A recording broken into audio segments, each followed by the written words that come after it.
professionals, or certified. This video is for entertainment purposes only. We are not experts, professionals, or certified authorities on the subject matter we're about to discuss. Everything we say here is based on our personal opinions, experiences, and research. The views and opinions expressed in this video belong solely to the creators, and they do not represent the views of any organizations, brands, or individuals mentioned or featured.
As of today, we have a settlement, a consent order incorporating a settlement as to temporary alimony and temporary attorney's fees. To somebody who's not an attorney, what does that mean? So in any case, it's not unusual for us to set up temporary financial arrangements in a case. What's unusual about this situation is that it's been over 2 years, and we're just now establishing a temporary financial arrangement, temporary support for my client who is not the earning spouse. Yes, that is what it is. Sorry, I have my mic on mute. Fani Willis, there is a witness out there who claims that Willis and Wade have been together since 2019, and she will testify for that. When this, just by that's in contradiction to what Fani Willis, the court documents that Fani Willis supplied to the courts as an explanation to the Roman accusations.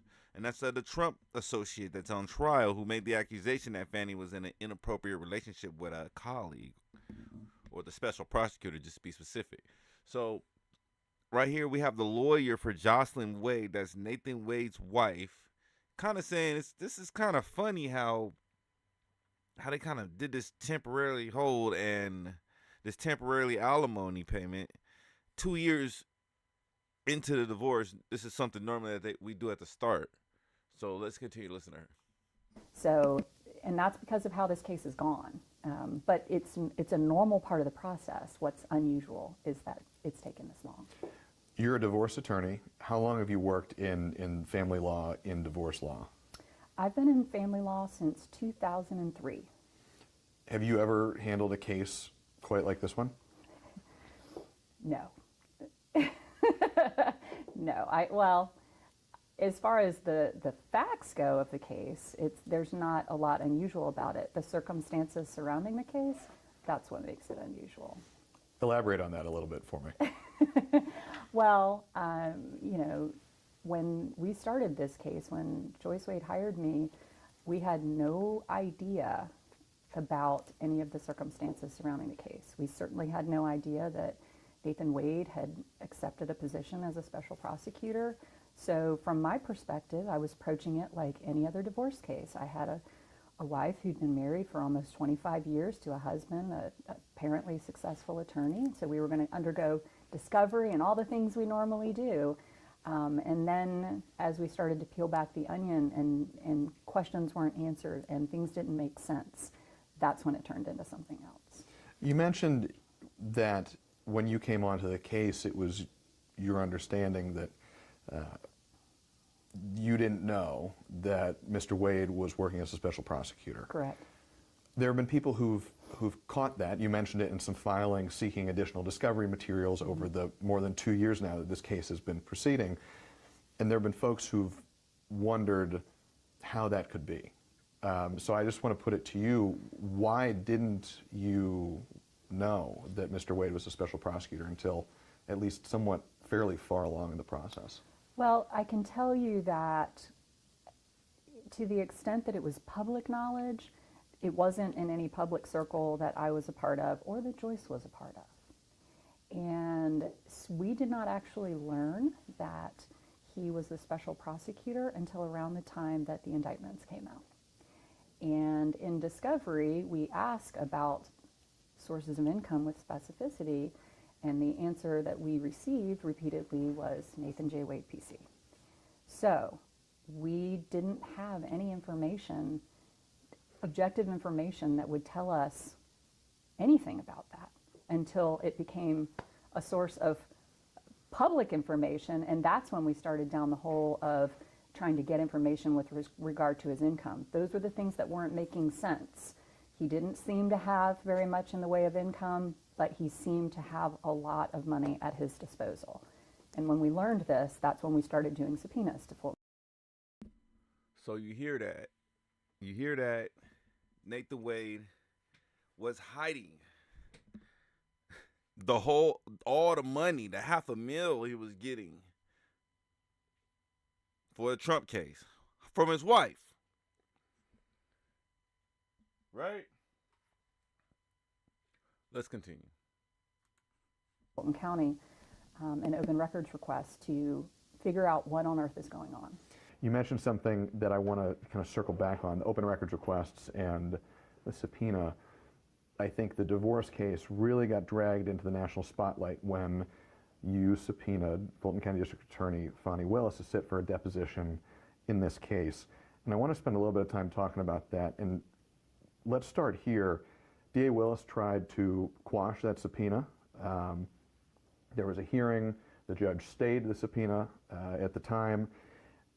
Before that hearing, DA Willis filed a motion in response trying to quash the subpoena, and she wrote that your client was using the legal process to harass and embarrass the district attorney, and I'm quoting here, she said in her filing that doing so was obstructing and interfering with an ongoing criminal prosecution. What did you make of that when you read it in her filing? I was astounded that she would make that type of assertion against an individual, another member of the bar.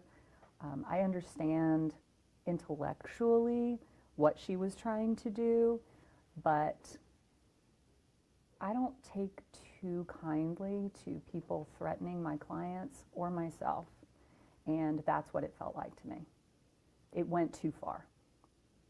You took it as a threat of criminal prosecution. Correct.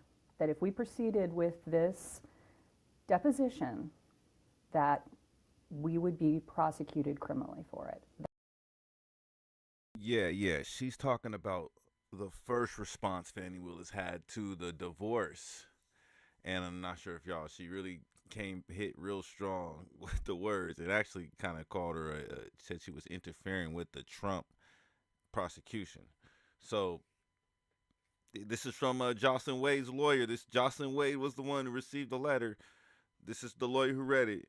She said that she was threatened criminally. She felt like she was threatened criminally from the words that this prosecutor, that this DA is using against her and her client. So, like she said, she's offended, and I think this is another slip up Fani Willis made, was threatening the wife for whatever reason about, and you're hiding all this information already. So, and this is at the start. That's how I took it. Did you raised that concern in a response filing of your own? Did you ever hear a response from DA Willis about that? Let's talk about the subpoena specifically. You wrote in a motion, and this is where we have to peel back a little bit from the legalese as best we can, although, we'll hash it all out. But we want to be sort of as clear about all of this as we can, because there's a lot of motions and counter motions, and that's the nature of these things.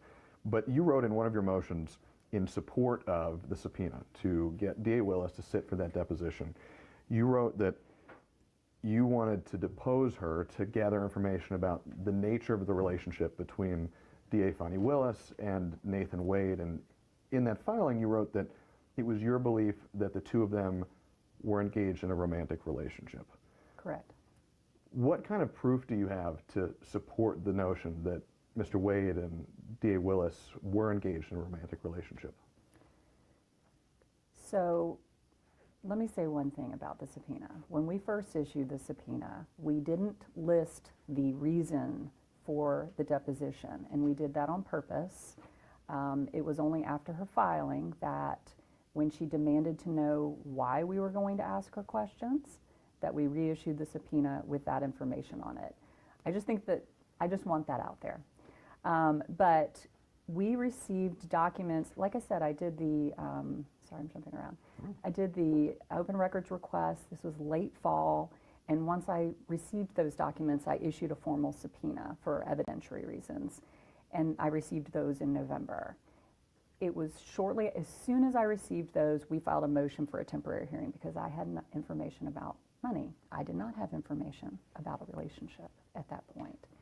And it wasn't until we received a handful of documents from Nathan Wade on the Friday before Christmas, December 22nd, that I had information that indicated with a reasonable degree of certainty that there was definitely more than a boss-employee relationship between the two of them. When you say... Once again, this is Jocelyn Wade's attorney.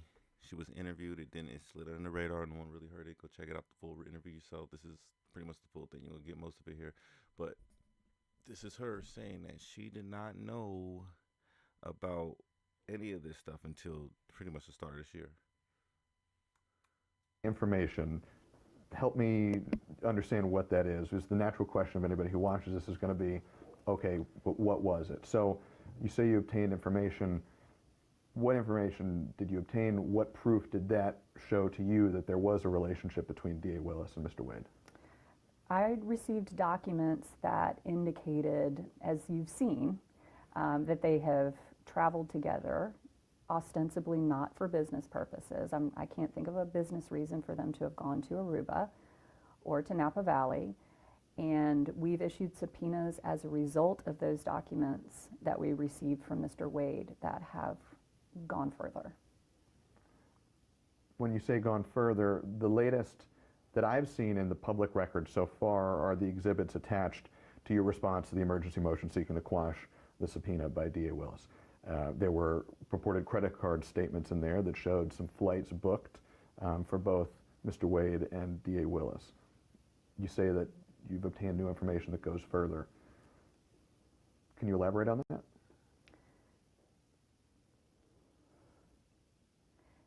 I don't know if I should at this point. We have, let me answer it this way and tell me what. We have issued subpoenas based on specific items contained in those documents, and we've received information back that gives more detail with regards to what we learned in those credit card statements. Can I actually show you, and maybe you can help me understand the credit card statements better? I have them here. And sometimes I'm a visual learner sometimes.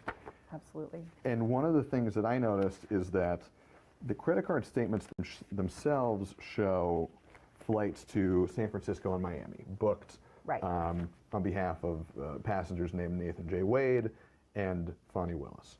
But you, in your filing and in our conversation here, have also mentioned trips to Aruba and other places. Can you point to where in these credit card statements those pieces of evidence come up? I don't think that the Aruba trip is actually in these credit card statements. It was a part of the cruise that they went on, the Royal Caribbean cruise that's in here. They flew in and out of Miami, and from Miami they flew to Aruba. Okay. And it's your belief that that was a romantic getaway? Yes. Did Joycelyn Wade have a sense that, I can take this back from you. Did Joycelyn Wade have a sense that this was happening? She did not. One of the things that some folks have asked about, and I want to make sure you have a chance to elaborate on it however you choose. There's a timing question. So the subpoena to DA Willis to testify in the ongoing divorce. So let me just chime in. So she says she has more information leading into the details of those credit card transactions. And she actually said the Aruba vacation is not even included in what, with all the transactions that we've seen, the 2 pages that most of the public has seen. So I did put up the court filing, I believe. It's affidavit. It's from, I guess it's from the Roman defense lawyers. This is the actual affidavit. This is the actual document stating that they had a witness willing to testify that Willis cohabitated in a South Fulton home with Wade, and that they were together since 2019. That they met at a municipal court training. So those are just examples of questions that they would ask, I guess, Fani Willis too. So that's pretty much what we got for y'all today. We're gonna keep y'all updated and anything else pop up.